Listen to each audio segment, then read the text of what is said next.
హబక్కు గ్రంథము 3వ అధ్యాయము 18-19 వచనాలు. నేను యెహోవా యందు ఆనందించెదను, నా రక్షణకర్త అయిన నా దేవుని యందు నేను సంతోషించెదను. ప్రభువు యెహోవాయే నాకు బలము, ఆయన నా కాళ్లను లేడి కాళ్ల వలె చేయును, ఉన్నత స్థలముల మీద ఆయన నన్ను నడవ చేయును. ప్రియులరా, దేవుని వాగ్దాన వాక్యము.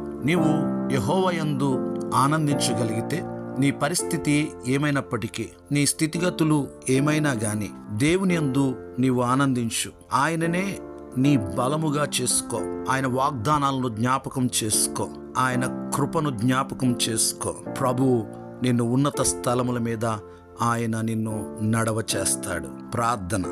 పరిశుద్ధుడా యేసయ్య, మీకు వందనాలు, స్తోత్రాలు.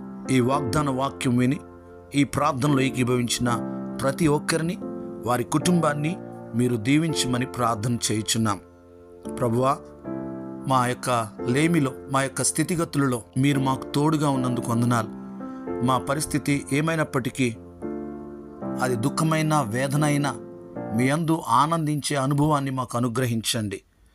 మిమ్మల్నే మా బలముగా చేసుకుంటూ, మీ కృపను జ్ఞాపకం చేసుకుని, మీ వాగ్దానాలు జ్ఞాపకం చేసుకుంటూ, మీతో ప్రభువా నడవడానికి సహాయం చేయండి. మమ్మల్ని నిశ్చయముగా ఉన్నత స్థలముల మీద మీరు నడవ చేయబోతున్నందుకు వందనాలు చెల్లిస్తున్నాం. అందరినీ మీరు దీవించండి. యేసయ్య నామములో ప్రార్థిస్తున్నాము తండ్రి. ఆమెన్.